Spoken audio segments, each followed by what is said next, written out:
talaga ako nasaktan nung kwento niya sa akin yung nangyari. Kasi parang makita niya anak mo na nanginginig at hindi niya halos mahawakan yung telepono niya. Pag ginakwento niya sa akin, hindi nawa sa kanya, lalo na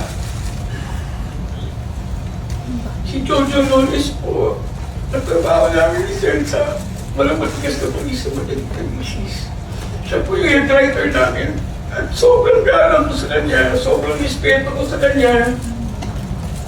Pag kami, mga events kami, ako pa yung una lumalapit sa kanya. At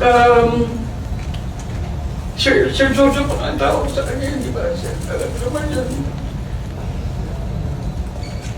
Kaya, hindi talaga matanggap na nagawa niya sa anak ko. Yung isa naman, hindi ko naman siya kilala eh.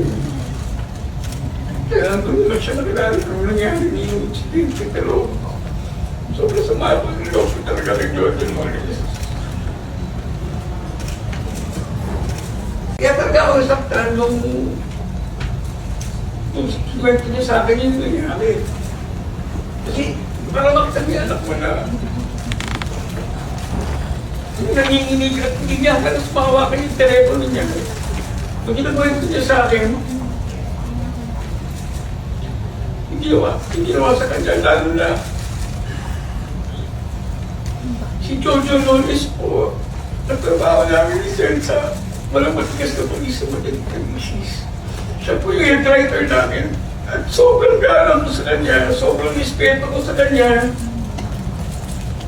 Pag kami, mga events kami, ako pa yung una lumalapit sa kanya. At Sir Jojo pa ang tawag sa kanya, di ba? Sir, alam mo naman yan. Kaya, hindi talaga matanggap na nagawa niya sa anak ko. Yung isa naman, hindi ko naman siya kilala eh. Kaya doon naman siya nakilala kung nangyari niya yung incident. Pero sobrang sama ko ng loob ko talaga ng Jordan Morales.